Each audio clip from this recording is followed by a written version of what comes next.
Chapter 131. Life and Death Marathon. Doomsday Spiritual Artifact Master. Lin Yuyu's Wish, End of Competition Arc. Next stop, Rongzhou or Rishufu. Lu Xiaoyu somehow managed to get a rare amphibious vehicle in District D and, after a series of operations on the control panel, switched the off-road mode to floating mode. A nimble speedboat glided over the river surface, leaving behind several sparkling water trails as it raced away with full horsepower. After asking the question, there was no response from anyone behind. Lu Xiaoyu turned around to see Fang Jishu and Xu Xing in the back seat, sprawled out, lightly snoring intermittently. One elderly and one young. The old one, with his energy depleted, immediately lay down upon boarding. The young one had experienced great ups and downs in a short period, undergoing a breakthrough and farewell to a friend, experiencing intense emotional fluctuations. It was understandable for them to relax and fall asleep now.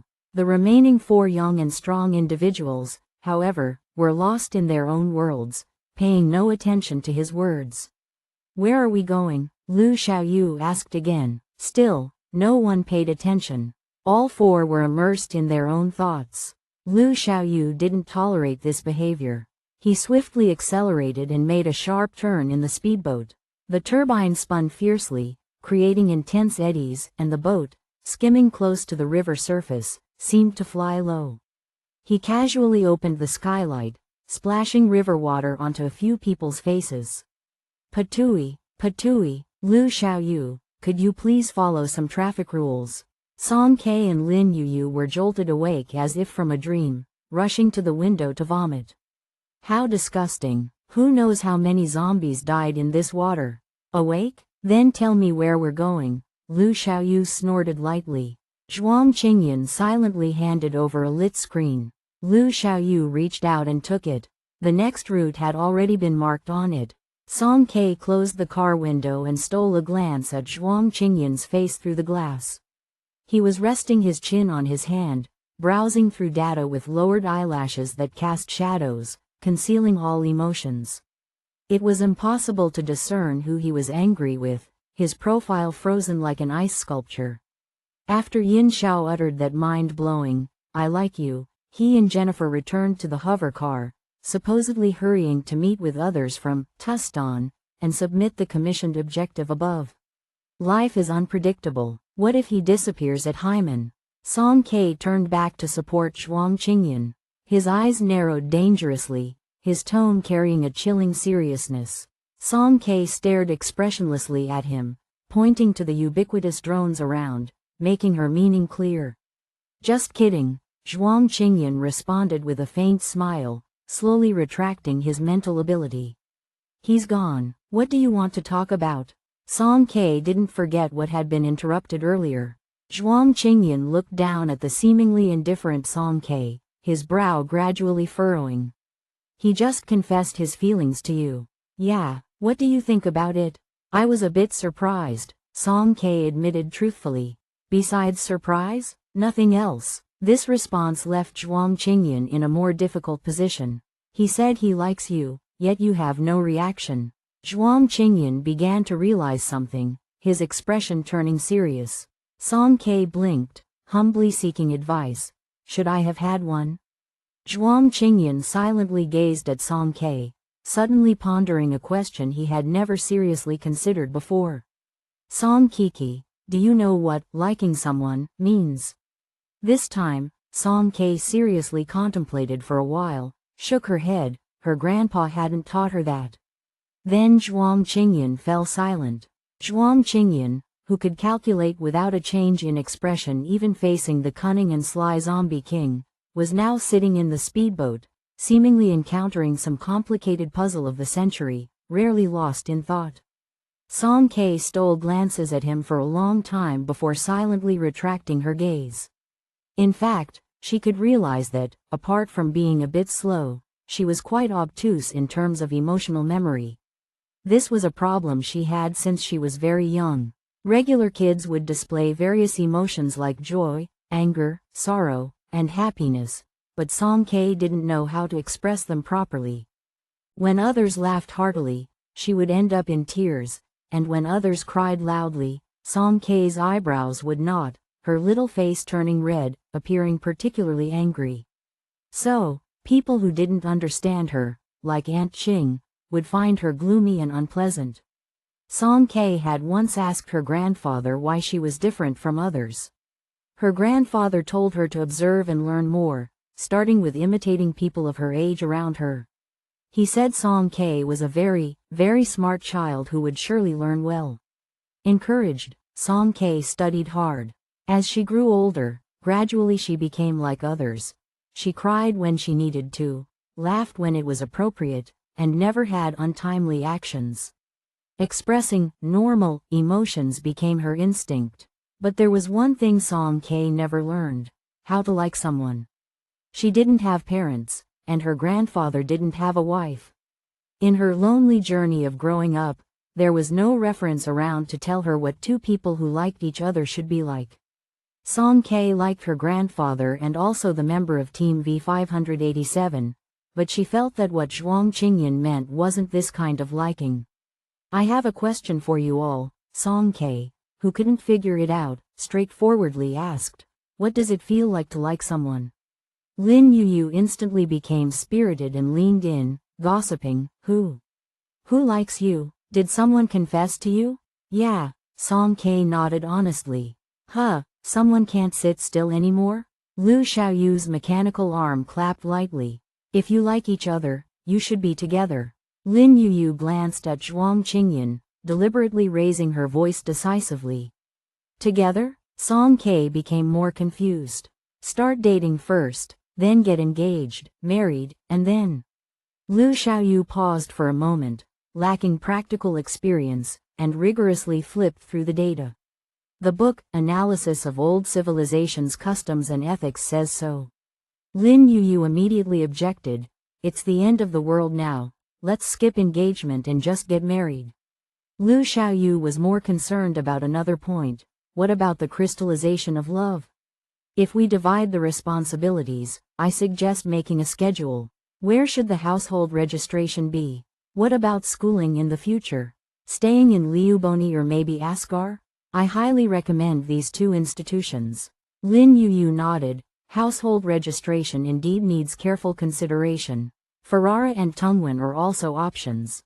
I think the boy should study medicine and the girl should study art. Lu Xiaoyu started looking through the information again. If the birth parents are genetically selected, the baby's gender can be autonomously. "Shut up," Zhuang Qingyan spoke coldly. Quote?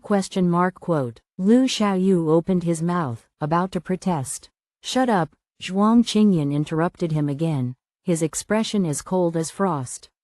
"Yin Xiao," he spoke through gritted teeth, "the one who confessed, it's a jerk named Yin Xiao."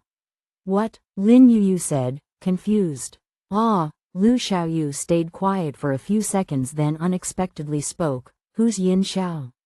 Do we have someone in our team with that name? Is it a new nickname for you?" "Yin Xiao is the captain of Tuston," Lin Yu said and wilted, then glanced at the co-pilot seat, lacking interest, and sat back. Hearing Tuston's name, Su Cha, who was curled up in his seat like a saw-mouthed gourd, slightly moved his shoulders in an imperceptible way. Song Kei, completely clueless throughout the whole situation, asked, "What is the crystallization of love?" "There's no crystallization," Zhuang Qingyan sneered, "except for fragments. He shouldn't expect anything." Until they reached the next check-in city, except for snoring, the airship remained deathly silent.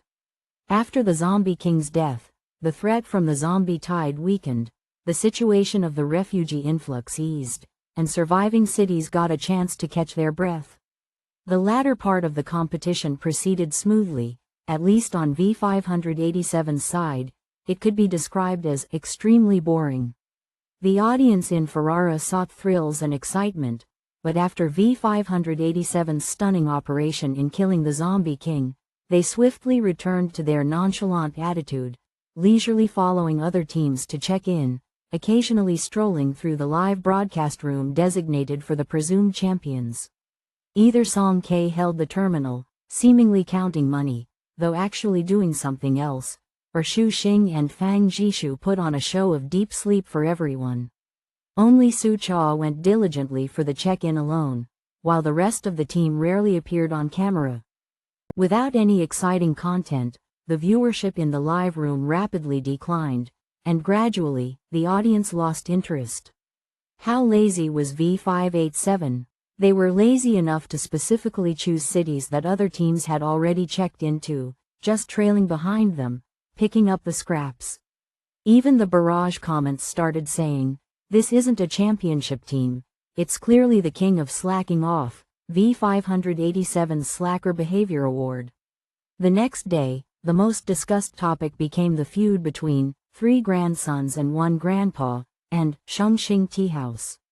The two teams clashed 3 times, concluding with Xiao Chen sustaining an abdominal injury and Mr. Shang being seriously injured and comatose. Xiao Chen's pretty ruthless, huh? Mr. Shang is pretty ruthless toward Duan Muqi. He could even commit assassination. Deserves retribution. The old man might not make it through this time, given his age. As expected, a day later, Mr. Shang died at the check-in point just before the finish line, Rongzhou.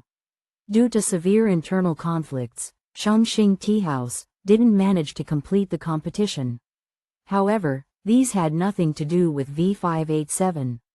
2 days later, V587, having completed the check-in, smoothly returned to the final destination, Ferrara. Each time they arrived in this city, it always gave a completely different feeling from the apocalypse, and this time, they were welcomed with an unparalleled grand celebration. Amidst enthusiastic cheers, Song Ke and Xu Xing lifted the trophy representing the champions. Although the other members cited inconvenience and refused to appear publicly, the name V587 had long been known throughout the entire Eastern Alliance. Ferrara, Tungwen, Mu City, Rongzhou, Liuli Port, Greenwater City, Shay, Haimen. Different C and D grade cities held legends about them. Compared to the 5 million Alliance coins awarded for winning the championship, the additional 1,000 points were like a drop in the bucket. Considering the completion of the S-level commission in Haimen, which earned them double the reward, V587's current points had reached a terrifying 700,000. Far exceeding the 500,000 threshold to enter the District B after the celebration. V587 arrived at the top floor of the tower, meeting a person, or rather, an artificial intelligence. Apart from points and Alliance coins, the most important reward in the throne race competition was the chance for Lord Ilya to fulfill one wish. As per the agreement, this opportunity was handed over by Song Ke to Lin Yuyu. The ice-blue data streams formed a gorgeous carpet, and a slender figure leaned quietly on the couch, waiting for them. No longer the ethereal hologram when they first met, the present Ilya, after half a year of transformation, was solid, a flesh and blood human. Looking at Ilya, Song Ke couldn't help but recall her question to Zhuang Qingyan. If an artificial intelligence had an independent consciousness and a body to freely control, was it still an artificial intelligence? Did that mean Ilya was already human? There was a hint of depth in Zhuang Qingyan's eyes back then, but that person might not have wanted to be human. "Good evening, my champions," Ilya greeted proactively. Lin Yuyu removed her mask, and Ilya didn't show any surprise, as if she had known all along she wasn't Zhang San. Song Ke noticed the trembling breath of the person beside her and squeezed her hand as a form of encouragement. Lin Yuyu took a deep breath, her clear words echoing in the spacious top floor. "Ilya, I want you to help me save someone." "Save someone?" Ilya cocked his head, a spark of interest lighting up in his eyes. "As far as I know, your team has an outstanding healer with exceptional abilities. If it's about saving someone, he should be better than me." "I know," Lin Yuyu nodded. "As long as they haven't died, or are not on the brink of death, Old Fang can bring them back. But the person I want to save is someone who's already dead." Ilya showed a hint of surprise, even V587 was taken aback. Though they knew Lin Yuyu wanted to save someone, they weren't aware of the specifics. Lin Yu opened her terminal and played a recorded video she took before heading to the Sin City. The location was the 5th hospital in Tungwan. On a hospital bed lay a person covered in various instruments. Well, calling this person a patient wasn't accurate. The level of decay had surpassed a stage 3 mutation, more exaggerated than a fallen. Their appearance was almost indistinguishable from a zombie, lying there lifelessly, like a corpse. This is my sister, Lin Shu. She underwent irreversible zombification due to radiation. Her body is beyond salvage. Lin Yu's fingertips curled, her gaze firm as she spoke, so. I want you to turn her into an artificial intelligence. An artificial intelligence? Ilya chuckled softly. Interesting, but as I said before, this isn't something I need to handle. He raised his hand slightly, a tiny stream of data pointing towards Lu Xiaoyu. It seems like you don't know your companion very well. Do you need me to recommend someone? For instance, this exceptional talent from the Lu family, transforming a person into an artificial intelligence, he's equally capable. Lu Xiaoyu was staring at a supercomputer, even though the screen displayed nothing, he was completely absorbed. However, Lin Yu slowly shook her head. What I want is an artificial intelligence named Lin Shu. Lu Xiaoyu could fill in memories, like in Sin City, where he restored the fragmented consciousness of Lord Hades, enabling him to become Hu Yang. But the restored Hu Yang wasn't the same as the original Lord Hades. Lin Yu desired an AI that fully possessed her sister Lin Shu's memories. My sister, Lin Shu, was declared brain dead in the Loke accident 14 years ago. Upon hearing a familiar keyword, Zhuang Qingyan subtly lifted his eyelids. Lin Yu's parents passed away early, and she was raised by Lin Shu, who was a generation older. When Lin Shu graduated from Tungwan Medical University, she became involved in a secret project. From then on, the chances for the sisters to meet decreased. Ultimately, Lin Yu received news of her sister's death due to nuclear leakage. For 14 years, under Tungwan's top medical conditions, Lin Shu, despite brain death, maintained a controllable level of radiation. However, when the apocalypse erupted, her zombification accelerated drastically. Even though doctors had concluded Lin Shu was irreversibly a zombie, Lin Yu refused to give up. Unable to accept seeing Lin Shu fully zombified, during that time, Lin Yu desperately collected crystals, sought experts, participated anonymously in competitions, trying every possible means, despite the hope being faint. Later, Lin Yu met Song Ke, Fang Jishu, Lu Xiaoyu. Hu Yang's experience opened up new possibilities for her. She conceived the idea of allowing Lin Shu to continue existing in another life form.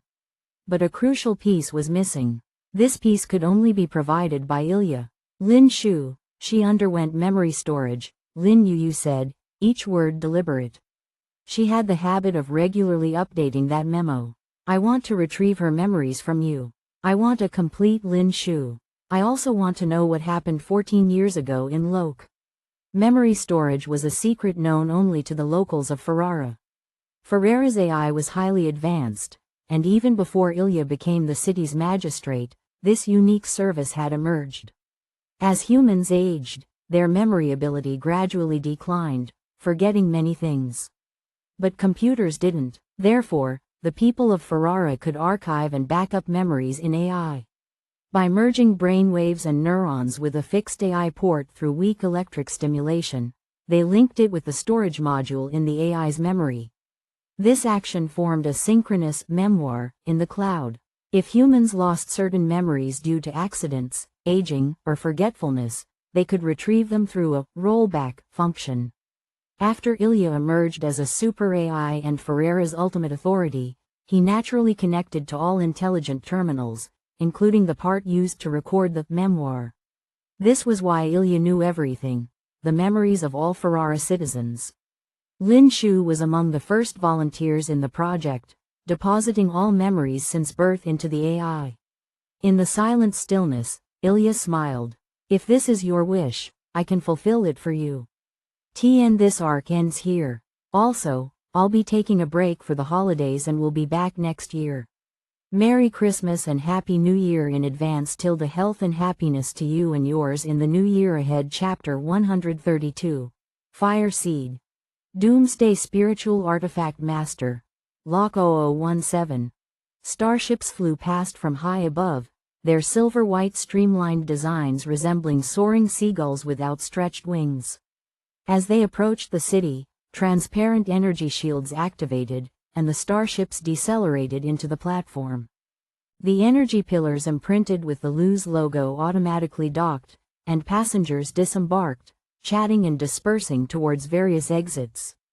If someone from below District C stood here, they would undoubtedly widen their eyes in surprise because the Luz starships, long thought to have vanished, seemed unaffected, continuing their regular operations. Before their eyes stood an enormous three-dimensional city. The weather was clear, sunlight abundant, even the air felt remarkably fresh, carrying the fragrance unique to Flora. Highly intelligent robots and hovercars were engaged in cleaning, transporting, and patrolling tasks. Ultra-modern skyscrapers, equipped with self-cleaning glass and fully automated elevators, towered into the clouds. Intersecting sky bridges and pedestrian walkways interconnected the entire city like transparent ribbons, occasionally dotted by figures on skateboards or parkour enthusiasts, whistling past slow-moving sightseeing spheres. On both sides of the streets, colossal billboards and holographic posters updated in real time, delivering first-hand life information to the residents. All passers-by adorned intricately customized accessories. A gentle touch projected holographic images, a premium feature unique to District B. The initial impression the city conveyed, cleanliness, modernity, orderliness, barely affected by the aftermath of Doomsday. Another starship returned, docking at the high-rise exclusive channel. The hatch opened, and He Chu-hong, clad in a dark gray suit, briskly descended. The secretary team waiting at the platform promptly approached. A young woman in her early 20s held flowers, warmly addressing, "Commander, welcome back to the northern base. Your schedule for today is as follows. A half-hour meeting with the logistics minister at 10 o'clock, then at 10:40. He Chu-hong's administrative secretary, Yi Zimei, dutifully began reporting. Let's talk about these later. He Chu-hong raised a hand to interrupt her subordinate's report. The overnight flight had left her fatigued. She rubbed her forehead tiredly. Have the two mutated zombies captured by Tuston been delivered to Dr. Ning's laboratory? Yes, Captain Yin Xiao personally escorted them, and Dr. Ning has received them, came the reply.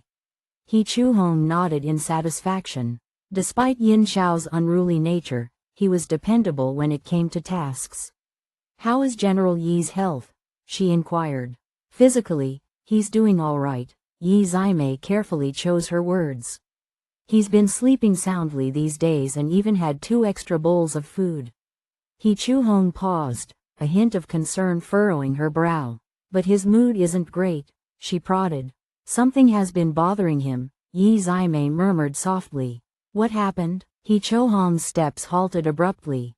Glancing around discreetly, Yi Zimei lowered her voice. 2 inspectors from the Central Court arrived.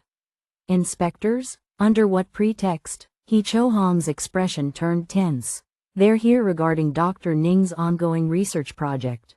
They strongly object to it, alleging that he's withholding classified alliance information. They've demanded Dr. Ning's team publicly disclose their research progress. It's been a tug-of-war with the Ministry of Foreign Affairs for the past couple of days. HMPH, He Chu-hong scoffed. Dr. Ning is a free agent now, conducting independent research funded directly by the northern base. Even if they want to interfere, they probably won't find a legitimate reason. Right, Yi Zimei nodded vigorously, then hesitated, biting her lip. Is there something else? He Chu-hong sensed she had more to say. Well, Commander, during your absence, 2 S-level awakeners were taken away by Tokushima, District B16. Yi Zimei's voice grew softer, her head bowing lower. He Chu-hong, with a relatively composed expression, managed to ask, Which type? One was a lightning-type awakener, and the other. Yi Zaimei struggled to swallow, her expression on the verge of tears. A weapons expert, the chief designer of the Hell Scythe firearms. In the post-apocalyptic world, S-level awakeners became crucial strategic assets, and the quantity of S-levels also determined the upper limit of development for a region. The northern base boasted 1 million high-level awakeners, making them exceptionally powerful within the alliance. However, what saddened He Chuhong was their scarcity of S-levels in District B, barely reaching a number in the single digits, and now, 2 more had been taken away. He Chuhong's heart raced with frustration. They took our people, won't you take them back? Yi Zaimei sounded somewhat helpless. We did, but the envoys we sent also switched sides. He Chuhong felt a pang of anxiety. Issue an immediate district-wide commission. Find a batch of eloquent speakers. Furthermore, open wide recruitment. If S-levels from other districts show any inclination towards the northern base, regardless of conditions, agree first and find ways to retain them at all costs. Yes, Commander, Yi Zaimei acknowledged with a slight whimper. Reflecting on the throne race competition she witnessed in Ferrara these past few days, He Chuhong paused before adding, we've always underestimated the awakeners in the lower districts. There are plenty of outstanding awakeners there too. This recruitment drive, send a copy to the lower districts as well. The CDE districts? Yi Zaimei was surprised. Having grown up in the northern base, she had never set foot in the lower districts. However, she had heard from others that those areas suffered severe damage from the apocalypse, with most cities being overrun by zombies. Could there truly still be powerful untamed awakeners there? Yet, as the directive came from the leadership, she nodded in agreement, understood. Tungwen, 5th Hospital. Outside the special care ward, Lin Yuyu covered her face, her voice trembling. Is it really okay? I don't know. Su Cha shook his head. He insisted on coming along. Song K added. Yeah, it's not our business, Tilda, Shu Xing chimed in. Lin Yuyu shifted her fingers, stealing a glance at the unexpected guest, sighing inwardly. Although she had requested this person herself, he was the highest executive in Ferrara. Would his presence here in Tungwen not cause a diplomatic incident? The unexpected guest, Ilya, wasn't dressed in his signature velvet suit. Instead, he wore understated black and white attire, a baseball cap firmly pressed down on his golden hair, concealing most of his icy blue eyes. Otherwise, his arrival in the city would have surely caused a stir. After meeting V-587 in the tower that night, Ilya agreed to fulfill Lin Yuyu's wish. Using the reason, memory storage is the most private secret of humanity. I need to meet Lin Shu in person to confirm the authenticity of your words, he tagged along with them to Tungwen. Although Ilya had been very friendly and approachable throughout, given the cautionary tales of many who had been deceived, Song K and the others didn't dare underestimate him. They remained on high alert, fearing he might pull some kind of stunt, and quietly arrived in Tungwen. Following the group into the hospital room, Ilya glanced at the barely recognizable Lin Shu for a moment before diverting his gaze, casually surveying the surroundings. Song K stepped back slowly, whispering to Zhuang Qingyan beside her, how do we open that memo? If the person is still alive, it's usually accessed through biometric information or brainwave connections. Song K's eyes widened. Lin Shu had turned into a zombie, devoid of fingerprints, irises, even her facial features had completely transformed. Where would they find biometric information? She's brain dead. Brainwave connection won't work, right? Exactly. Song K leaned closer to Zhuang Qingyan's ear, almost touching his cheek. He just glanced at Lin Shu. Do you think he just wanted to come out and play? Since Ilya had been created, he hadn't left Ferrara. Song K suspected that he might have used the excuse of fulfilling the wish to venture out with a new body. I think you should lower your voice. He might have heard that, Zhuang Qingyan advised. Normally, Zhuang Qingyan would have educated her on the notion of boundaries between genders for such an unconscious display of intimacy. But now, he remained calm, showing no hint of emotion in his tone. Song K quickly covered her mouth, and true to his prediction, Ilya glanced at her lightly with unclear meaning. Memory projection requires a carrier. What are you planning to use? Ilya turned to Lin Yuyu. Anything will do, whatever works best, Lin Yuyu replied, already prepared with various types of terminals, screens, computers, and storage hubs, as if she was offering a selection. Ilya swiftly acted, his irises shimmering with an unusual color as vast amounts of data flashed through his eyes. Extracting the memory unit named Lin Shu, he transferred it to the new model screen. It appeared like a download, and a progress bar immediately displayed on the screen. Lu Xiaoyu took the screen, using his abilities to rapidly construct a stable environment to prevent Lin Shu's memory from dispersing due to data turbulence before it could form. Her original body has died, so the saved memories will slowly rebuild based on consciousness. There might be a period of confusion initially, but over time, they will become more refined. After all, artificial intelligence needs continuous learning, Ilya remarked cryptically. When the progress bar reached 100%, the screen blinked and then went black. After a few seconds, a clear holographic projection slowly emerged, depicting a young woman in her 20s, wearing a scientist's lab coat. She held her head, looking slightly disoriented, her eyes vacant yet clouded. Ilya completed his task and left with Lu Xiaoyu from the hospital room. Song K glanced at him but made no move. From her position, she could only see Ilya stepping into the hallway and stopping beside Lu Xiaoyu, who was basking in the sunlight. Lin Yuyu widened her eyes slightly, unable to contain her excitement. Big sister.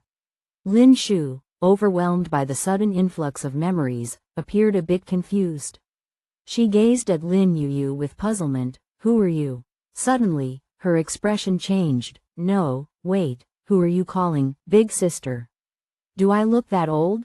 Lin Yuyu, brimming with joy, choked up instantly. I'm Yuyu. When Lin Shu passed away, she was in her prime, not much older than Lin Yuyu currently. It was understandable that she couldn't recognize her. The holographic projection occasionally flashed with chaotic streams of information. Due to the death of her original body, Lin Shu's state was highly unstable. She gazed at the face resembling hers and softly exclaimed, Yuyu?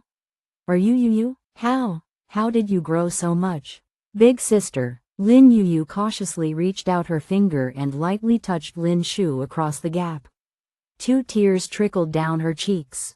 Lin Shu hugged her briefly, displaying warmth for a moment, then pushed her away with disgust, shaking her hand. Who's this con artist? Trying to deceive me? Lin Shu was furious. Our family's Yuyu is just 11. I'm really your sister. Lin Yuyu cried and laughed at the absurdity, immediately presenting her identity information. Lin Shu stared at it for a moment, but then her consciousness became confused again. She covered her head, starting to flicker. Song K couldn't help but chuckle. She was starting to believe that Lin Shu and Lin Yuyu were indeed sisters. Their nonsensical way of speaking was uncannily similar. Lin Shu lowered her head and, unexpectedly, discovered her fully zombified body. She instinctively exclaimed, "Oh my, what's this? Mummy cosplay?" Then, she noticed the patient information at the bedside, and her pupils dilated suddenly. Wait a minute, is this me? Am I dead? Lin Yuyu nodded expressionlessly. Yes, you're already dead. It's been 14 years. I extracted your memoirs, and now you're an artificial intelligence with autonomous consciousness. Memoirs, Lin Shu murmured. I remember now. I did memory storage. Lin Yuyu took some time to explain the sequence of events to Lin Shu, and the 2 sisters finally recognized each other, embracing each other in tears. Sister, what happened 14 years ago? Why did you suddenly pass away? After reminiscing, Lin Yuyu asked with a serious expression. Recalling that last memory, even in the holographic projection, Lin Shu's face turned pale. Passed away? Yes, I remember something important, but I can't recall it. It felt like a missing storage chip in her mind. Lin Shu held her head, groaning in pain. Loke, radiation, explosion? Her eyes reddened, a splitting headache struck her. The holographic projection flickered continuously, replaying the terror and fear from the moment before her death, but because the memories weren't transmitted back to the cloud in time, the fragmented pieces remained incomplete. Sister, stop thinking about it for now. Lin Yu felt sorry for her and quickly intervened. Okay, I won't think about it. Lin Shu gradually calmed down. The screen stabilized, and she slowly raised her eyes, unexpectedly catching sight of the man sitting by the window. Her expression first went blank, then blinked in disbelief. Vincent? Dr. Zhuang? You are Dr. Zhuang, right? Zhuang Qingyan's finger twitched in surprise. He hadn't expected Lin Shu to suddenly attack him. Oh, Song Ke whistled silently in her mind. Zhuang Qingyan pursed his lips and quickly glanced at her. Song Ke responded with an innocent expression. Vincent, Dr. Zhuang. She had no idea. I am Lin Shu, a records officer of the G Group at the Qinglin Research Institute's Loke branch. I officially joined the Ignition Project team in June of the new calendar's 30th year, Lin Shu stated. Lin Shu looked extremely excited, holding her cheeks in disbelief. You surely don't know me, but I can't believe I'm seeing you in person. I'm your idol. Lin Yu coughed twice. Sister, that's not. Sorry, you're my fan. Lin Yu covered her forehead in disbelief. Lin Shu's holographic image excitedly moved around, unaware of her slip-ups. I apologize, I was too excited. I've read all your publicly available genetic engineering papers. It's a huge honor for me to join the project team under your personal guidance. Dr. Zhuang, how did you become younger? Lin Shu began uncertainly. You seem more handsome too, with more hair. Did you get a hairline transplant? Song Ke maintained a composed expression, inwardly amused. Ha ha ha. Zhuang Qingyan sighed, intervening in her nonsense. Lin Shu, it's a pleasure to meet you. Unfortunately, the Loke incident made us lose a remarkable colleague like you. Song Ke struggled to contain her laughter, looking up at the sky, pretending not to hear Zhuang Qingyan's attempt at misleading. No, I'm just a records officer. I'm far from remarkable. Lin Shu shyly smiled. Suddenly, her gaze dulled, as if recalling something. Records officer.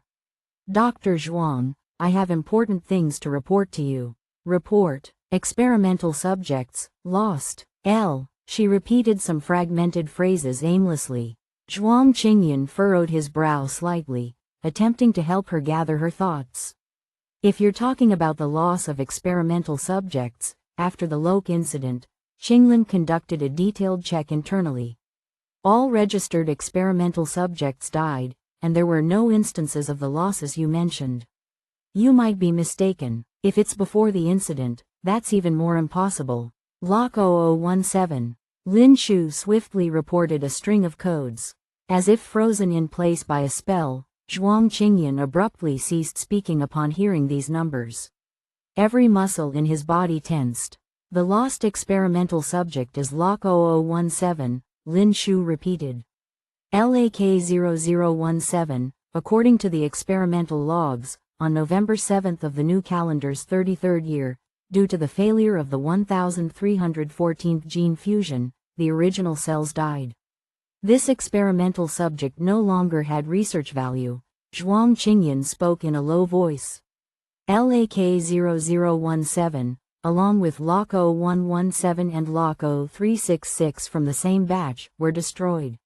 It was personally, I, at the center, personally confirmed the results.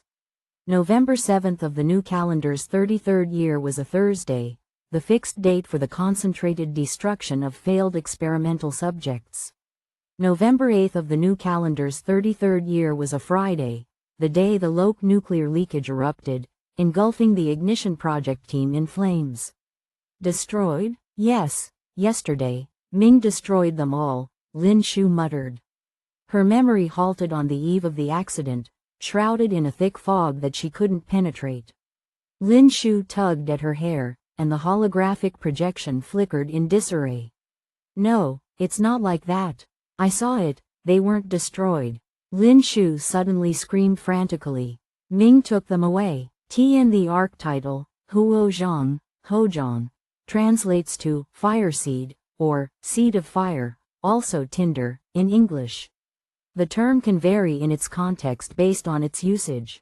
In some contexts, Huozhang might refer to the literal seeds of a fire-producing plant or a concept related to creating fire. However, in a more metaphorical or symbolic sense, it could denote the initial catalyst or source that ignites a significant change or revolution, akin to a spark that sets off a larger event.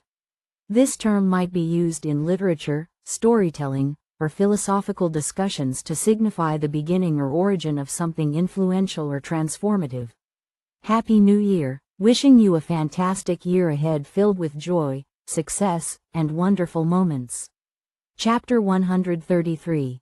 Fire Seed. Doomsday Spiritual Artifact Master.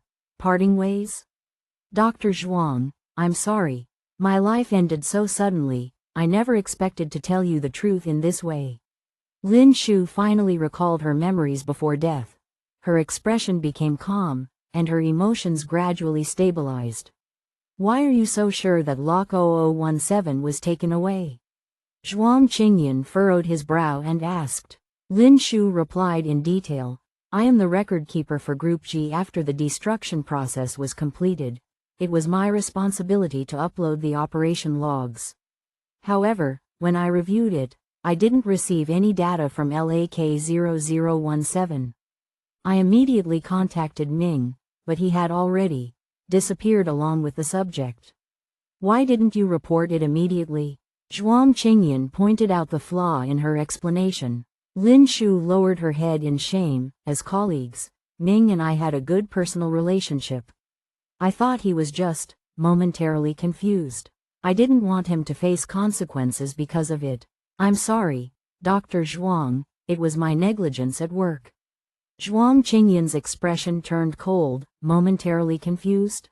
Who was actually confused? The holographic projection was incredibly lifelike, and Lin Shu's expression showed clear regret. Dr. Zhuang, I know my excuse is feeble. I failed to recognize Ming's true motives in time. He was the only cultivator in Group G, spending day and night with those subjects, the person most familiar with them. Initially, I was puzzled why he voluntarily applied for the destruction process. Now I think he must have planned it beforehand. In your opinion, what kind of person was Ming? Zhuang Qingyan suddenly changed the topic. Lin Shu thought earnestly. Ming was gentle in character, diligent in work, meticulous and patient. We often joked that he shouldn't be a cultivator but rather an animal caretaker, especially for those soft, cuddly cubs. Gentle in character, meticulous in work. Zhuang Qingyan pondered over Lin Shu's assessment. Why would such a person steal experimental subjects privately?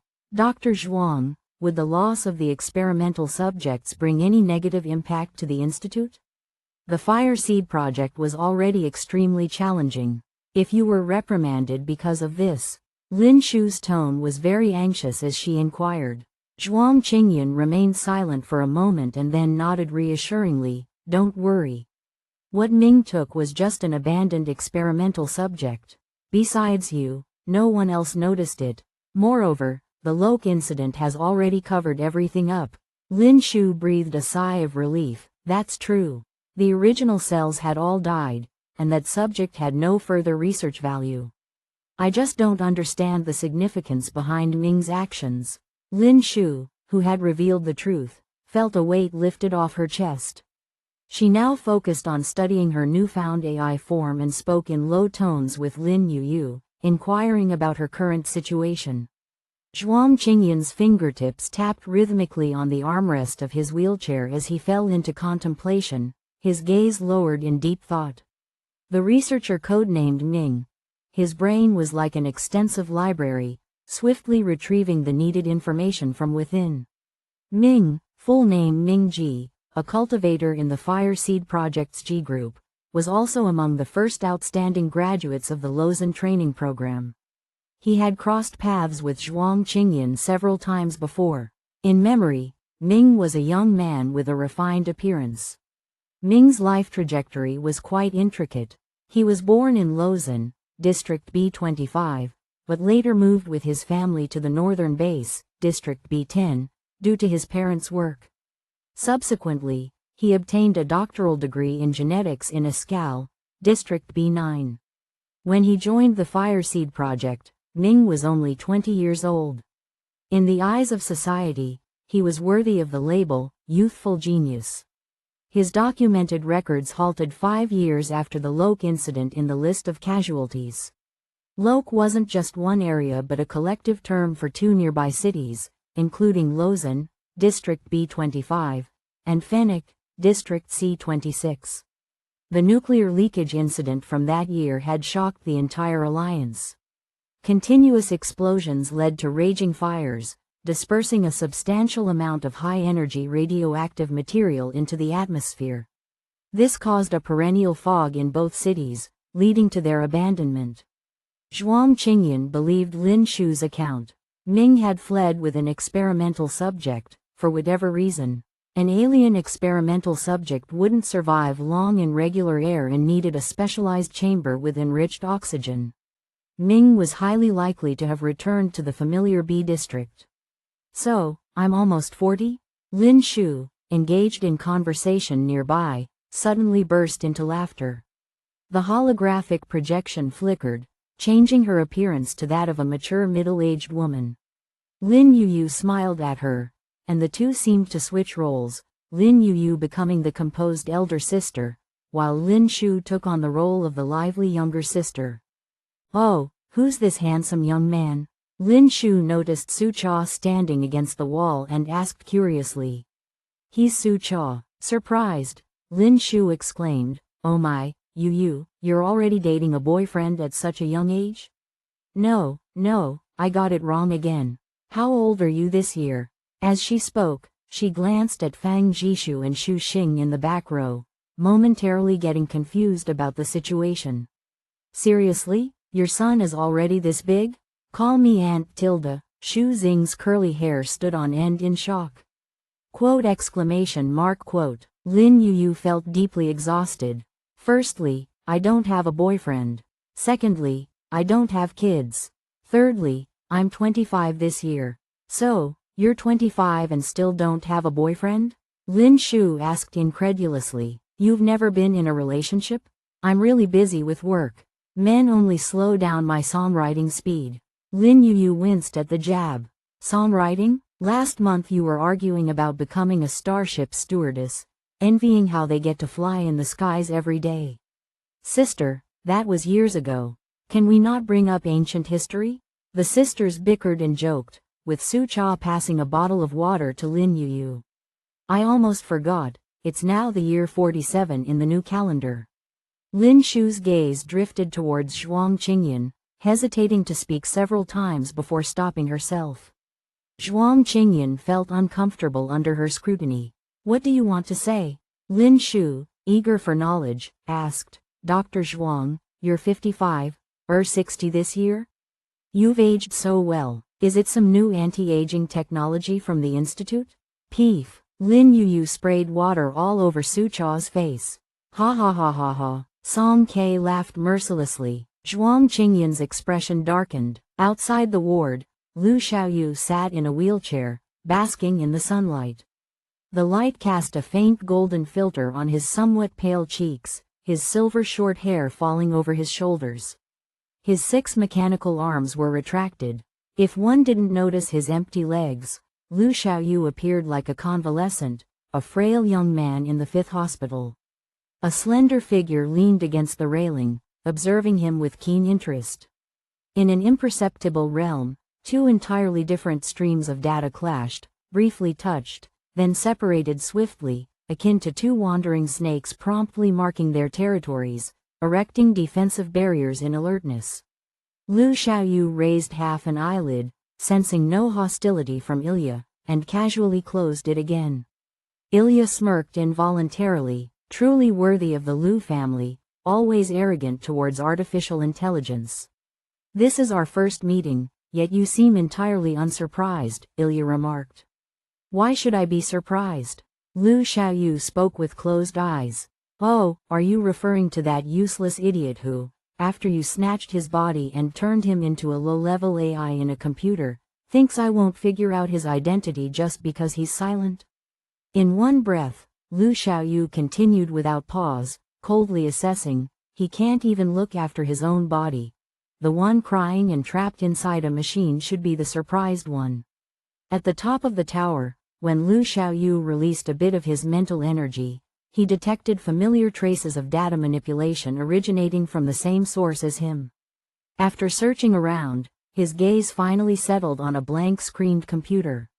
Recalling Song Kei's mention of the conflict between Ilya and Lu Xinglan, even if the other feigned death, Lu Xiaoyu instantly understood. Waste. With just a glance, Lu Xiaoyu averted his gaze. This body belongs to your Lu family. Don't you mind? Ilya displayed a standard smile. The Lu family? Lu Xiaoyu tugged at the corner of his mouth, still unaccustomed to making this expression. His smile was stiff and indifferent.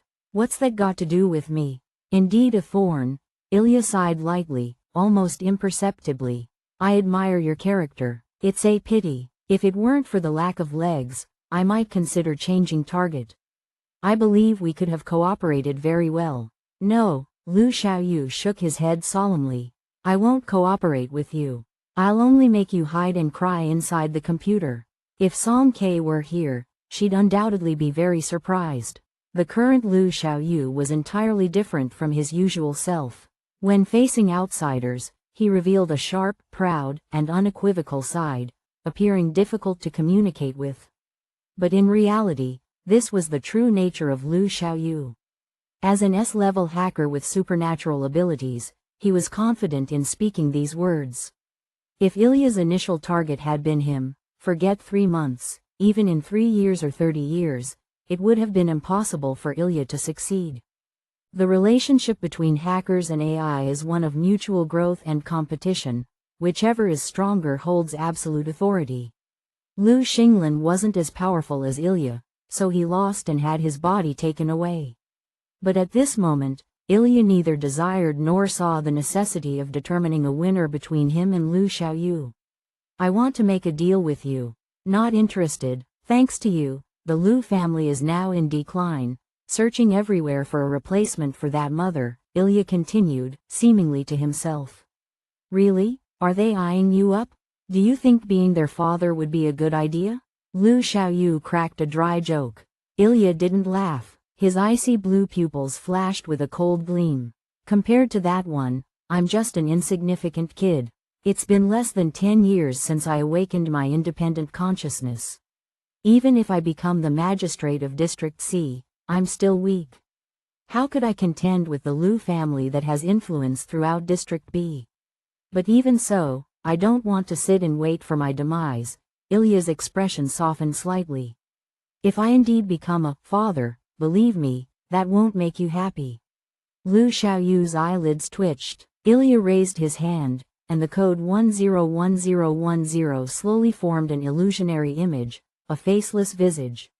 Do you want her dead, too? How ironic. So do I. We have a common enemy. In a way, we're on the same side. What kind of deal do you want? Lu Xiaoyu opened his eyes, looking at him. I want you to share some data, particularly about District B, especially all information on Ergia, District B8, Ilya smiled. As part of the trade, I'll grant you access to all underlying codes of Ferrara except mine. Lu Xiaoyu raised an unexpected eyebrow. Ferrara was a highly virtualized city under Ilya's control. Him offering access to his underlying permissions meant that Lu Xiaoyu, if he wished, could effortlessly control all artificial intelligences. Deal. Both of their similar icy gazes flickered simultaneously, instantly establishing consciousness communion.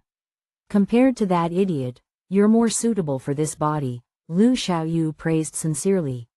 You flatter me. I hope you only lost your legs and not your determination. Ilya turned away, his upright figure melding into the data stream and disappearing from the ordinary people's sight. After leaving the ward to Lin Yu and her sister for reminiscing, Song K and the others found two separate resting rooms. As they entered, Zhuang Qingyan glanced at Song K's constantly trembling shoulders, sounding both aggrieved and helpless. "I'm not 60 years old." Song K couldn't hold back her laughter. "Ha ha ha." Zhuang Qingyan sighed. "That Lin Shu has poor judgment and talks nonsense." Song K, "Ha ha, ha ha ha." Zhuang Qingyan sighed again. "I'm not Vincent." Song K, "Ha ha, ha ha ha, huh? I'm not the Vincent she knows." Zhuang Qingyan's voice was low and deep, his gaze locking onto her. "But Lin Shu didn't exactly mistake me. Reporting this to me wasn't wrong because I am Zhuang Qingyan." Song K's laughter gradually subsided. Zhuang Qingyan reached out, hesitantly massaging Song K's soft fingertips.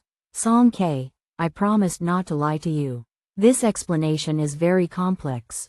Do you want to hear it? Do you want to know?" In the quiet room, only the faint hum of the ventilation system was audible. Song K had a premonition that Zhuang Qingyan wanted to tell her something. Maybe about his true job at Qinglan or perhaps regarding his secret identity. Some secrets evoke sighs, while others bring fatal consequences. Song K didn't know which category Zhuang Qingyan's secret fell into, but she knew that once a secret was divulged, it would scatter like dandelion seeds carried away by the wind. "Zhuang Qingyan," Song K called out to him. Zhuang Qingyan softly replied, "I'm here." Song K held his face and said earnestly, "You being Zhuang Qingyan is great." Zhuang Qingyan was a bit surprised but then understood. He reached out, pulling Song K into an embrace, and they maintained that posture for a long time. The sunlight outside the window was just right, and the gentle wind blew clusters of willow fluff into the sky. Song K fidgeted uncomfortably. "Zhuang Qingyan, why do you want to hug me?" she asked softly near his ear. Blushing, Song K stammered, "Are you cold?" Zhuang Qingyan had recently recovered from a serious illness, and he actually felt quite warm. Zhuang Qingyan's back stiffened. "I'm not cold. When will you finally understand?" After a while, Song K hesitated, "But I feel a bit hot." Zhuang Qingyan let go expressionlessly. "The competition is over. Have you thought about where to go next?" "I haven't decided." Song K shook her head. Zhuang Qingyan nodded, his gaze distant as it fell upon the thick shade outside the window. "Before you decide, could I trouble the captain to take me to District B? I want to check on something." Despite knowing each other for so long, this was Zhuang Qingyan's first time making a request. While everyone in V587 had their own goals, he seemed indifferent, willing to go with the flow, saying, "I'll only suggest, you have the final say." Song K seemed to sense something. "Are you going to find that Lock 0017, Zhuang Qingyan finished. "It's abandoned, won't it have no impact?" Song K asked, puzzled. "After all, it's something Qinglan lost. I have a responsibility to find it," Zhuang Qingyan said calmly. "District B?" Song K pondered. She didn't mind. Besides her teammates, she didn't have much attachment. She had planned to visit District B long ago. Xu Xing and Fang Jishu should be fine, and as for Lu Xiaoyu, she needed to ask his opinion. But previously, when District B was mentioned, he didn't show obvious aversion, except for District B8 or Jia seemed to be his minefield. As she pondered, Song K's thoughts suddenly halted. Lin Yuyu and Su Cha. Lin Yuyu was a local celebrity in Ferrara, rich and famous, and Su Cha always followed her. Actually, she had intentionally or unintentionally ignored something. After the throne race ended, Lin Yuyu's wish was fulfilled. As per their agreement, the transaction between her and Song K should have ended. Lin Yuyu could leave V587 and continue her peaceful, serene life surrounded by admirers. There was no reason for her to continue risking adventures with them. So, would the 7-member V587 team part ways? Song K thought, stunned. Chapter 134. Fireseed Doomsday Spiritual Artifact Master. Welcome to V587. Shall we start the meeting? Song K asked for everyone's opinion. Everyone found their seats, and V587's first annual work summary and commendation conference officially began. Xu Xing fetched himself a small stool, fetched one for Song Ke, and after some thought, also fetched one for Fang Jishu. Fang Jishu was taken aback by the favor, staring at the stool for a while, afraid it might suddenly spring out some strange prank, like freezing springs or the like. Feeling a bit nervous hosting the meeting for the first time, Song Ke sipped on orange juice she squeezed herself. After the apocalypse, crops underwent some changes due to radiation, resulting in oranges that were incredibly sour, far from the enjoyable functionality of the energy drinks provided by Yin Xiao. Nonetheless, they were fresh, so she grimaced but finished drinking them. Song Ke cleared her throat. Firstly, congratulations to Sister Lin Shu for coming back. Applause. Sister? I feel like I've gained a younger sister or no, maybe an ancestor, Lin Yu complained, but her joy was evident in her eyes. Her statement wasn't an exaggeration. Lin Shu's mental age was only 23 years old. Although she lost her body and became an AI, she adapted well, exceedingly curious about new things. Besides, with the workplace blown up and no need to go to work, she had plenty of time to squander. Lin Yu was content to reunite with her loved one, separated by life and death. There were no regrets, yet the reminiscence of the past still brought a tinge of sadness and humor. At first, I was way too fanciful, collecting crystals everywhere and even wanting old Fang to try reversing the zombification. Impossible, Fang Jishu honestly intervened. You were putting me in a difficult position. I was in a panic back then, my mind was all over the place, Lin Yu laughed. Even if it worked, Lin Shu wouldn't have agreed. Just yesterday, Lin Shu had pinched her nose and complained, "Sister, you're my only sister. Please, I beg you, hurry up and burn my body." Turning to Lu Xiaoyu, Lin Yu said, "If it weren't for you, I wouldn't have thought of turning Lin Shu into an artificial intelligence." "Thank you, you're welcome," Lu Xiaoyu graciously replied. "In short, I and Lin Shu have reached this satisfactory ending today. Thank you all for giving me the chance to make a wish." Lin Yu didn't overplay the emotions, standing up and slightly bowing to everyone. Su Cha behind her silently nodded. Song Ke took a sip of sour orange juice and continued conducting the work. Secondly, congratulations to Xiao Xing for the breakthrough, reaching A level. Applause erupted. Xu Xing stood in the center, proudly displaying his new Awakener certificate to everyone. He had already completed the testing at the Ferreira's Awakener Center, updated his information, and now was a bona fide A-level Ice-type Awakener. Finally, he wasn't just a drag or a 666 calling salted fish anymore. Xu Xing's eyes curved into crescent moons as he smiled. "So, does that mean we're an all-a team?" Fang Jishu wondered aloud. Lin Yu, Su Cha, and Fang Jishu were all A-level. Song Ke's visible level was also A-level. As for Zhuang Qingyan and Lu Xiaoyu, these two individuals weren't registered, being unlicensed persons and not counted in the statistics. "Is an all-a team very powerful?" Xu Xing asked curiously. "Is it?" Fang Jishu wasn't entirely sure either. Tustin's team is all A as well. In the latest round of rankings for Awakener teams in the Northern Base, they rank 7th, Lin Yu casually mentioned. "Wow, then we're really awesome," Xu Xing exclaimed, stars in his eyes. "How do you know that?" Su Cha's voice was somewhat dry. "Jennifer told me," Lin Yu replied. She opened the terminal's chat box for everyone to see, and the screen was filled with blinding heart emojis. "This Jennifer has quite the enthusiastic personality." Ahem, Song Ke redirected the attention of her teammates. "Next up, let's split the money. The championship reward from the throne race competition and the S-level mission reward for killing the Zombie King amounted to 7 million Alliance coins in Song Ke's hands. This was the result of everyone's joint efforts. As a fair team captain, she proposed dividing the money into 7 equal shares, but everyone refused. "I don't need money," Xu Xing said confidently. "No way," Lin Yu insisted. I've made my wish, how can I still take money? Song K, at least give a share to Su Cha. His savings were wiped out in the death prison, and he's still carrying debts. During the time in the Sin City, everyone was quite poor. Song K's purse was cleaner than her face, and Su Cha, the only one who faced massive financial pressure, paid the first fine out of his own pocket and paid it in full. Su Cha quickly declined. No need. Song K didn't hesitate and transferred 1 million to him, saying assertively, take it.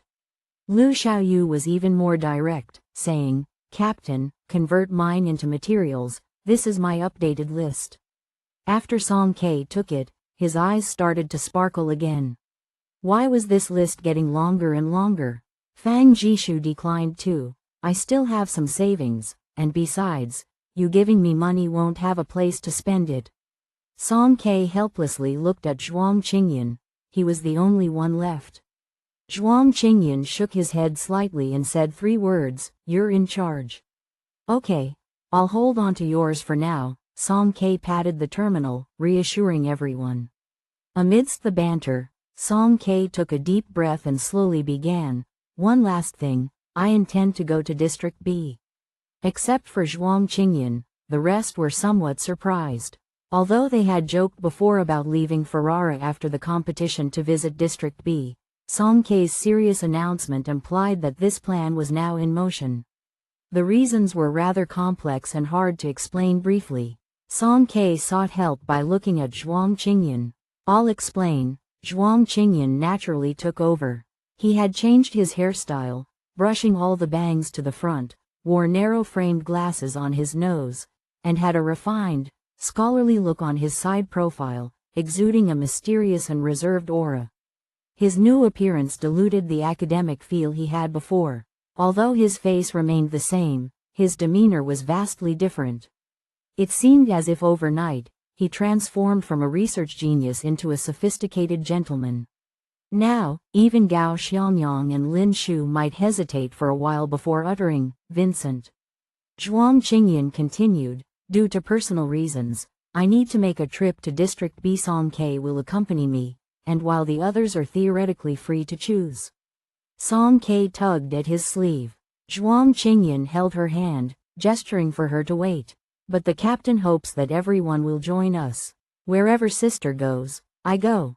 Xu Xing was the first to express his stance. Song K happily ruffled his hair.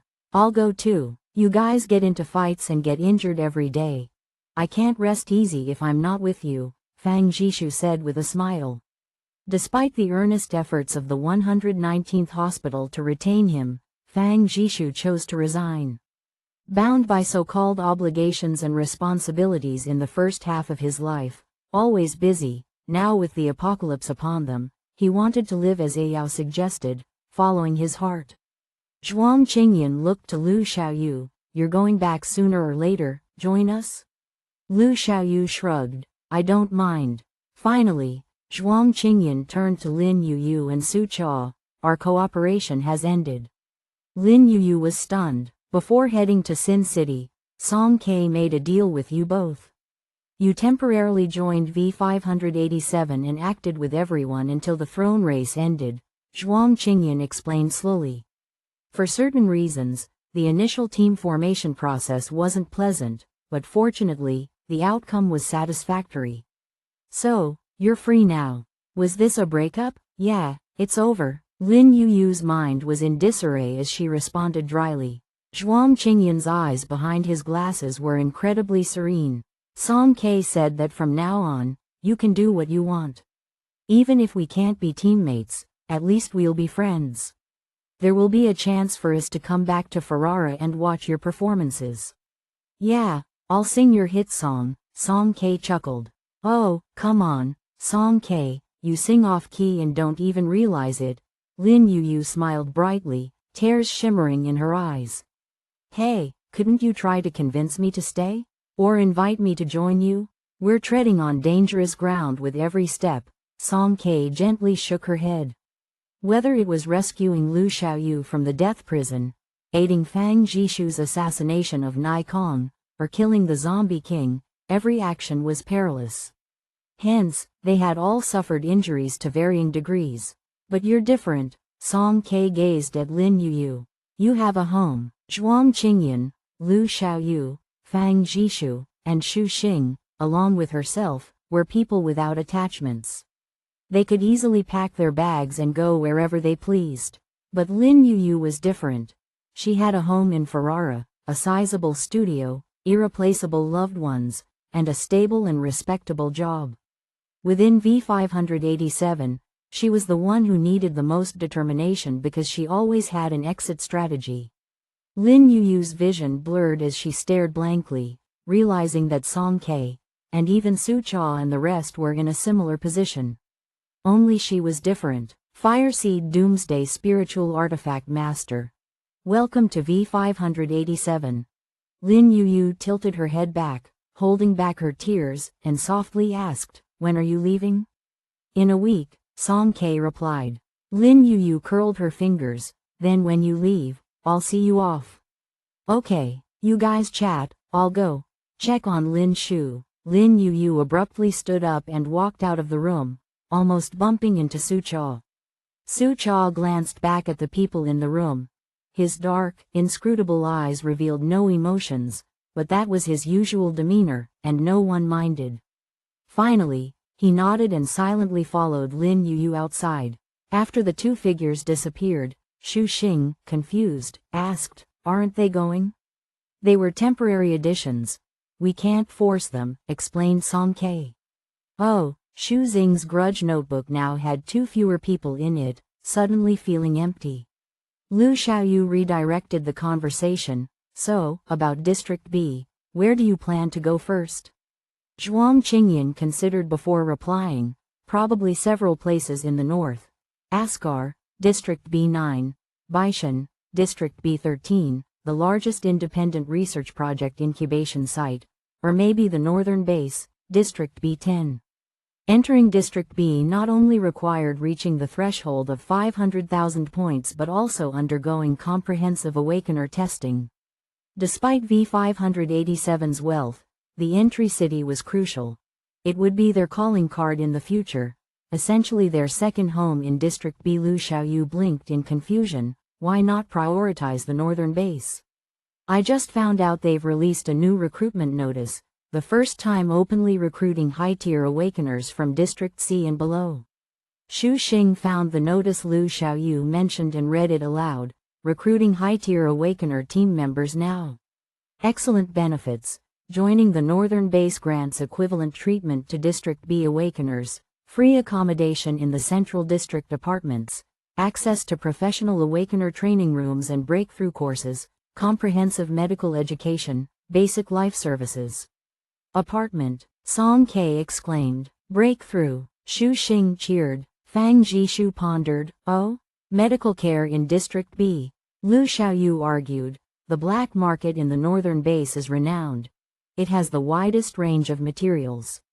Quote. Zhuang Qingyan remained silent. "I suddenly can't remember." Lu Xiaoyu glanced at him and slowly said, "There was someone called Yin Xiao, almost at S-level strength, skilled with guns." "Where was he from?" I know, the northern base." Xu Xing eagerly raised his hand to answer. "Captain, you're quite close to Yin Xiao, right? We can go seek refuge with a familiar face," Lu Xiaoyu sincerely suggested. "Huh? Not that close," Song Ke muttered softly. Zhuang Qingyan stared at Lu Xiaoyu. A glint passed through the lenses, and suddenly, he smirked coldly. "You're quite fond of riding on others' coattails?" "Sure. Let's go seek refuge with familiar faces at the northern base." Lin Shu ordered a bunch of fried chicken and beer, watching Lin Yuyu's early performance videos, specifically picking those edited by the haters, occasionally bursting into laughter. Even though she was an AI and couldn't eat the chicken or drink the beer, unable to sense the taste in the slightest, it didn't stop her from enjoying the cheerful atmosphere. Lin Yuyu rested her chin on her hand, gazing absent-mindedly out the window. Lin Shu wanted to share some embarrassing stories with her several times but couldn't draw her attention. "What are you thinking about?" "I parted ways with some friends," Lin Yuyu candidly mentioned V587's decision to go to District B. Wow. That's heartless. Why'd they leave you behind? Lin Shu was initially indignant and then puzzled. But why did you initially join through a trade? Because I did some morally questionable things. Lin Yuyu stuttered. She confessed about snatching Mirror Lake's crystal from Song Ke. Lin Yuyu, you're downright deceitful, the most treacherous. Lin Shu exclaimed in shock. Did I teach you to be like this? It's all to save you. When you suddenly deteriorated, I was frantic. Lin Yuyu retorted. Lin Shu covered her mouth. You're yelling at me? How dare you yell at me? Sob, I've long been dead. If I rot, I rot. Why are you fussing around when I'm already dead? No wonder people don't trust you. Lin Yuyu felt a stab in her heart. The two sisters stared at each other for a while. Lin Shu tentatively spoke. So, what are you thinking now? I can't think of anything else. My home is here, and so are you. I'll just stay here honestly, Lin Yuyu responded nonchalantly. But I feel like you want to go with them, Lin Shu said quietly. You've always been stubborn since you were little, pretending to be indifferent while caring deeply. It seems so insincere. Lin Yuyu's shoulders slumped. Song Ke was right. I have too many things I care about. Wow, it's the apocalypse out there. Everything could be destroyed at any moment. And you're worrying about attachments? Lin Shu sat beside her, patting her shoulder in the air. Besides, aren't I the one you care about? Lin Shu snapped her fingers. That's an easy fix. After all, I'm currently a jobless wanderer. I can just take myself with me. Lin Yuyu froze. As she got no response, Lin Shu waved her hand towards the side. Hey, handsome guy, Su Cha, what do you think? Su Cha spoke softly. I'll follow her lead. Such a loyal little dog. Lin Shu mumbled indistinctly. So, what do you think of your former teammates? Su Cha paused. They are good people. Lin Shu smiled satisfactorily. There you go, it's settled. You already have your answers inside. Trust me, taking that step isn't that hard. Lin Yuyu glanced at Lin Shu, then at Su Cha. After a moment of silence, she suddenly burst into laughter without any warning. Her laughter, with her features relaxed, vibrant, and radiant, seemed to release all the pent-up emotions, like a dazzling morning glow impossible to ignore. A week later, at the Tungwen City Gate, the streamlined design of the Lu's starship engine roared as it circled slowly in low altitude. Song Ke sat at the cabin's doorway, swinging her legs as she peered into the distance. They really didn't come. I told you, the most reliable way to work together is to bind through interests, but you insist on their willingness, Zhuang Qingyan said casually. Human hearts are the most unpredictable. Who knows, they might have already figured it out, living in a villa in Ferrara, sipping champagne. Song Ke sighed deeply, leaned back, and inadvertently laid her head on Zhuang Qingyan's thigh, looking up at him, her eyes glistening with an indescribable sense of grievance, not happy. Zhuang Qingyan couldn't continue with the lecture, so he covered her eyes with his hand. Are we leaving? Lu Xiaoyu poked his head out from the cockpit. Let's go. Song Ke, unable to see anything, sighed again. As the starship ascended a bit, about to enter the orbit, a rugged off-road vehicle rushed in, drifted 180 degrees when it neared, blocking the road. Its wild driving style was akin to Lu Xiaoyu's. The car door opened, and a man and a woman jumped out, both wearing black sunglasses, carrying backpacks. They were tall and well-proportioned, surrounded by an aura characteristic of high-level awakeners, displaying an extraordinary demeanor. The woman was dressed in a tactical jacket and jeans, her long hair styled into a single-sided braid that fell gently to one side. She wasn't wearing a mask and had applied delicate makeup, looking radiant and lively. Hey, friends, mind if we hitch a ride with you? Xu Xing and Fang Jishu heard the commotion and squeezed to the side of the hatch, waving excitedly at them. You guys, you came?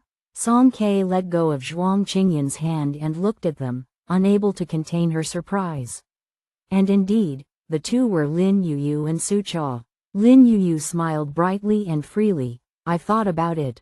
Being a big star, I've had my fill of these years. But I haven't been to District B yet. It's a good thing to broaden my horizons, so count me in. Song K was about to speak when, hey, don't tell me about danger.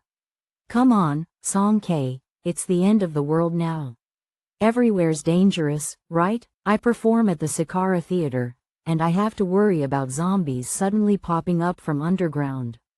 And don't talk about what I'm attached to or not. I've got everything arranged. Look, this time I've brought my whole family. Lin Yu patted the screen stashed in the side pocket of the backpack and then casually patted Su Cha.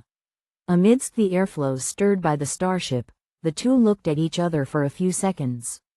Then, Song K and Lin Yu simultaneously broke into a smile. Welcome to V587. With a hint of dimples on her cheeks, Song K said loudly. Chapter 135. Fireseed Doomsday Spiritual Artifact Master. Do you think S level is just a cabbage? What's District B like? Song K lounged on the soft couch in a sprawling, shape, occasionally flipping over, curiously asking when there was nothing else to do. The journey to the northern base was long. Lu Xiaoyu activated the autopilot, allowing the starship to cruise at a constant speed in high orbit. The seven of them either nestled in their seats watching movies or wholeheartedly engrossed in holographic games. The rest were playing cards. Lu Xiaoyu, Zhuang Qingyan, Fang Jishu, and Su Cha played the popular Texas Hold'em from the ancient civilization. On this matter, Lu Xiaoyu, the dealer for this round, dealt 3 community cards, swiftly glanced at his own cards, raising an eyebrow slightly. I can't give an objective evaluation. Then how about your subjective opinion? Lin Yu mumbled through her face mask. The first betting round began. Fang Jishu followed Lu Xiaoyu, tossing in the big blind. Zhuang Qingyan slid a whole row of chips with his slender fingers, silently raising the stakes. Su Cha watched the game with lowered eyes, cautiously choosing to fold. Subjectively speaking, the people there are all very arrogant, almost wanting to inscribe, I am the chosen one, on their foreheads. Lu Xiaoyu's sharp and acerbic tongue spoke. Why, does District B also have a hierarchical system? Song K rubbed her chin against the pillow, shifting to a more comfortable position. Not exactly. The arrogance of District B residents doesn't stem from their status. It's innate, replied Lu Xiaoyu. For instance, our friend here, the spokesperson for arrogance, why don't you ask him? He gestured towards Zhuang Qingyan. Zhuang Qingyan coldly glanced at him, adding another bet during the turn. Although Zhuang Qingyan never explicitly stated where he was from, given his profound knowledge and bottomless pool of information, everyone assumed he hailed from District B, just like Lu Xiaoyu. Song K turned over, poking Zhuang Qingyan's arm. Tell me? Zhuang Qingyan used the cards to hold her mischievous hand down. If District C plays an irreplaceable role, then District B represents completeness. Completeness? Song K repeated the word, puzzled. Zhuang Qingyan nodded. The Alliance has designated different privileges for each district. Only District B has complete access to knowledge channels, comprehensive information privileges, and a complete welfare system. Those with District B citizenship, from birth to old age, all adhere to the so-called elite cultivation plan. Every person from District B is crafted using the best resources available. But even with the best resources, one can still cultivate waste, remarked Lu Xiaoyu, noncommittally, setting down the final round's river card. Zhuang Qingyan continued, individuals from District B raised in this environment hardly ever set foot in lower-level districts. Due to their lack of experience in the lower strata of life, their empathy is low. They cannot relate to many things, and even if they haven't done anything wrong, they might come off as naturally arrogant. Do you know the 2 most commonly spoken phrases among District B residents? During the showdown phase, Lu Xiaoyu signaled for everyone to reveal their cards. Song K and Lin Yu shook their heads. What, you don't even know this? Huh? You don't have that there? Lu Xiaoyu mimicked it perfectly, that slightly naive curiosity and the unwitting air of superiority, which could really get on one's nerves. Talking about this makes me furious. Knowledge censorship, right? Lin Yu ripped off her face mask, scolding, before my debut, I wanted to gather gossip from District B's entertainment industry, and it said, insufficient privileges. Oh yes, we District C folks are only worthy of receiving neutered information. CDE districts are all considered lower-level zones. We're all the same, Fang Jishu chimed in. Right, Su Cha nodded silently. Song K from District F interjected, guys, haven't you forgotten something? Xu Xing, still enthusiastically gaming nearby, had become obsessed with this new holographic game. After all, District F didn't have anything like this. Even if Xu Weiguo could get it, he wouldn't allow Xu Xing to play. Song K glanced at him and then at herself, suddenly realizing. District F might not even be considered a lower-level district, and most people from District B probably wouldn't even know such a rural place exists, right? Lin Yu sighed, wait, you two are from District B as well. How come you don't have these annoying traits? After she finished speaking, she was stunned for a moment, and then she thought, why doesn't it count as nothing? When Lu Xiaoyu was with them, things seemed normal, but the crimes he committed in death prison, the records of his wrongdoings, and his behavior of not even bothering to remember names when facing outsiders, wasn't that a kind of ingrained arrogance? As for Zhuang Qingyan, although he always had a smiling face and seemed approachable, in reality, I quit, I keep losing. Fang Jishu threw the poker cards, sulking, his nerves almost pulled bare from the back of his head. You keep winning. Su Cha stared at Zhuang Qingyan expressionlessly. Did you cheat? Zhuang Qingyan adjusted his glasses, gathered all the chips on the table, and smiled faintly. Huh? You guys don't count cards? You damn District B person. Fang Jishu's trembling finger pointed at him. The arrogant Zhuang Qingyan faced strong condemnation from everyone, had all his winnings confiscated, 22 crystal chips, and was banned from speaking for a long time.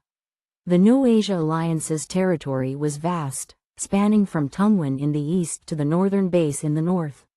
Even with starships, it took nearly 3 days to traverse countless mountains and valleys.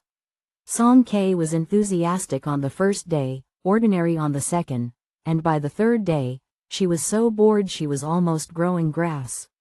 In high orbit mode, over 8,000 meters from the ground, outside the porthole was a vast expanse, only showing undulating clouds and moisture.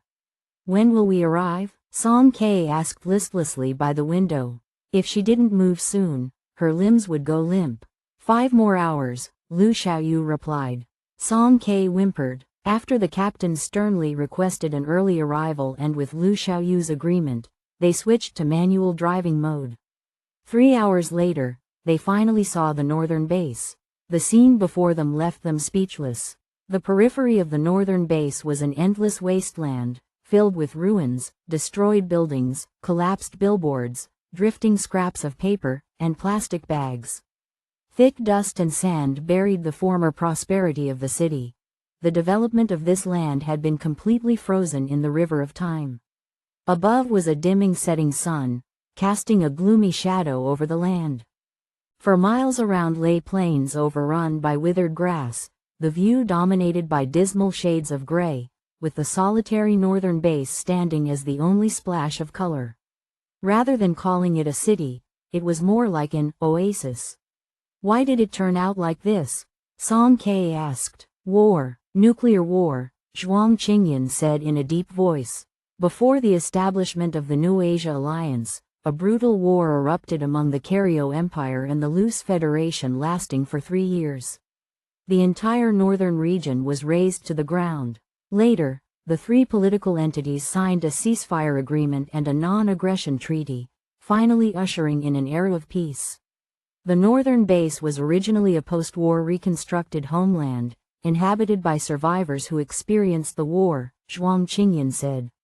Almost 50 years ago, Fang Jishu murmured, the war had profound effects on the northern base. The city's founders remembered the lessons of the past, accepted wanderers from various places, provided them with a stable living environment. He personally participated in reconstruction, military training, and the selection of those with supernatural abilities, gradually leading the base onto the path of military-civilian integration.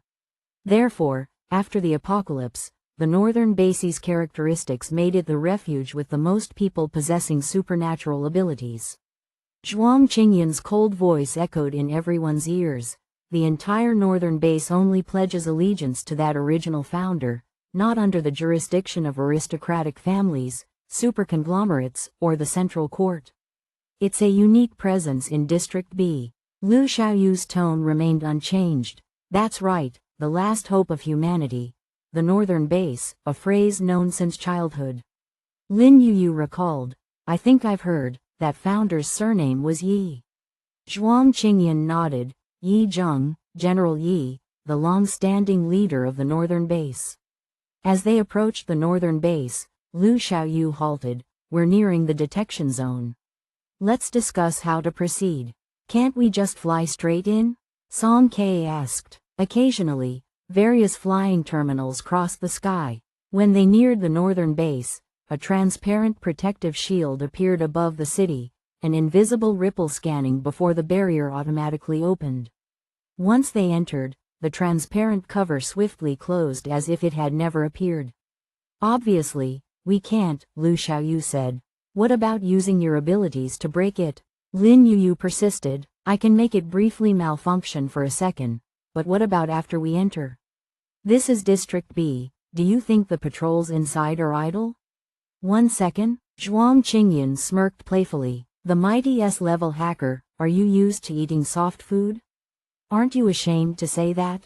Lu Xiaoyu's icy gaze sharpened. What, too short? How about you try? Let me see how long you can manage. The two locked eyes, sparks flying, old grievances resurfacing. Song Ke sighed, separating the two with a hand on each of their heads. Stop it, no fighting. Can't we use the main entrance? In the tense atmosphere, Xu Xing's talent for breaking the deadlock was triggered. That recruitment requirement, didn't we all meet it? V587 collectively responded, oh, right. Oh, right, Song Ke exclaimed as if awakening from a dream. It seems like making mischief had become a habit. Always thinking about sneaking around. This time wasn't like the incident with Mu City. They had openly announced the recruitment. Why did they keep wanting to break in? Blame it on those two people from District B. They twisted their thinking. Lu Xiaoyu lowered altitude, and from a distance, everyone saw a small city in front of the northern base. Song Ke poked her head out. What's that? Zhuang Qingyan replied, that's the immigration center. Song Ke asked, what's it for? Zhuang Qingyan sighed, Song Ke, do you know how many people want to get into the northern base after the apocalypse? The 7 of them descended from the starship, not yet close to the central gate, and were stunned by the massive crowd ahead. How many were there? To put it this way, Song Ke had never seen so many people in her entire life. Well, except during the zombie wave. Zhuang Qingyan and Lu Xiaoyu, citing inconvenient movement as the reason, furrowed their brows and adamantly refused to proceed. Song Ke happily waved her hand, taking on the role of the team leader. You guys wait here. I'll go and take a look first. She took a deep breath and struggled to squeeze into the crowd. Half an hour later, Song Ke, with her wrinkled clothes and face nearly flattened, finally made it into the hall. She rubbed her almost squashed face and tearfully remarked how difficult it was to enter the northern base. Perhaps it would be better to let Lu Xiaoyu use the black protective shield. Inside the center, there were different zones, with many floating light panels indicating passages like Immigrant Zone, Talent Recruitment, Temporary Entry Applications, and the Awakener's Fast Track, though ironically, the area with the most people queued up was the Fast Track. Song Ke looked around and saw continuous prompts on the floating screen. Please attend to A1322 at Immigration Window 8. Please attend to CO654 at Talent Window 2. Please attend to E119988 at Awakeners Fast Track 17 for genetic testing. Psalm K exclaimed, 119988? There are so many Awakeners here, it'll take forever to get through this line. She stubbornly wandered around the center and suddenly had a bright idea. Beyond a corridor, a newly opened area was marked with a sign saying, Recruitment Zone. Psalm K hurriedly squeezed her way there. As the automatic doors opened, the bustling crowd diminished instantly, and the air became noticeably fresher. This area was evidently filled with high-ranking Awakeners. Groups of them stood in small queues, their mixed awakened energies faintly shimmering around them. Psalm K obediently joined the last queue, looking around while observing her surroundings. Unexpectedly, she noticed, through the window, on the other side of the transparent sky bridge, a luxurious passage lay with a red carpet. It was empty, and above it was written in black elegant script, VIP Channel. Psalm K tilted her head. What's that? There are so few people there. Can I go there? As she contemplated heading over, the opposite door suddenly opened. A sleek and luxurious starship docked directly at the passage. A middle-aged man, impeccably dressed in a black uniform and wearing a top hat, descended from the gangway, followed by family and staff, all surrounding him like stars encircling a moon. On the other side, the center's high-ranking official, looking very important in his tie, personally came out to greet him. He wore a gracious smile, his face brimming with excitement and joy. He nodded and gestured for the middle-aged man to enter. The passage was cool and refreshing, in stark contrast to the noisy place where Psalm K stood. The people in front of Psalm K started discussing in hushed tones. They were all high-ranking Awakeners with their own sources of information. Isn't that Ken Oda, an S-level engineering Awakener, a renowned architect from Tokushima, District B15? Wow, how did he end up at the northern base? Why else? He must have been paid a fortune. I heard Tokushima poached 2 S-levels from the northern base a while back, so it's tit for tat. You only know half the story. Those taken by Tokushima were a powerful attack-type lightning Awakener and a weapon master. No matter how you look at it, the northern base seems to be at a loss. That makes sense. Psalm K blinked slowly. S-level attack-type ability. That's what she had too. She turned towards the VIP channel and took a couple of steps but accidentally bumped into another group of people talking. What are you doing? Trying to cut in line? Go to the back. The burly group immediately turned and glared at her. No, I'm going that way. Psalm K pointed in the direction where Ken Oda had disappeared. The person she bumped into scrutinized her and burst into laughter. Are you serious, little girl? That's the S-level channel. As if hearing some ridiculous joke, he loudly shouted, Hey! Someone wants to use the S-level channel. The entire recruitment zone erupted into laughter, various onlookers' eyes fixed on Psalm K. Trying to cut in line, she should come up with a better excuse. S-level, as if she could even say it with a straight face. Too ambitious. Let her go. I want to see how she gets kicked out. Where did this country bumpkin come from? She didn't get lost, did she? Hey, you, this is the recruitment zone. Regular people go to the main hall. I know, Psalm K politely replied, but amidst the loud noise, nobody heard her. Some kind-hearted soul, unable to watch quietly, advised her, Hey, you're new here, right? Ignore them. The VIP channel requires a prior appointment, personally arranged by the leaders. It's mostly for those who have finalized agreements from other districts and switch over. It's not usually open. Psalm K asked humbly, so, what if someone hasn't made an appointment, a wild S-level, for instance? The nearby Awakener's mocking laughter grew louder. A wild S-level? Ha ha ha, what nonsense are you saying? An S-level is snatched up by every district as soon as they're registered. How could there be a wild one?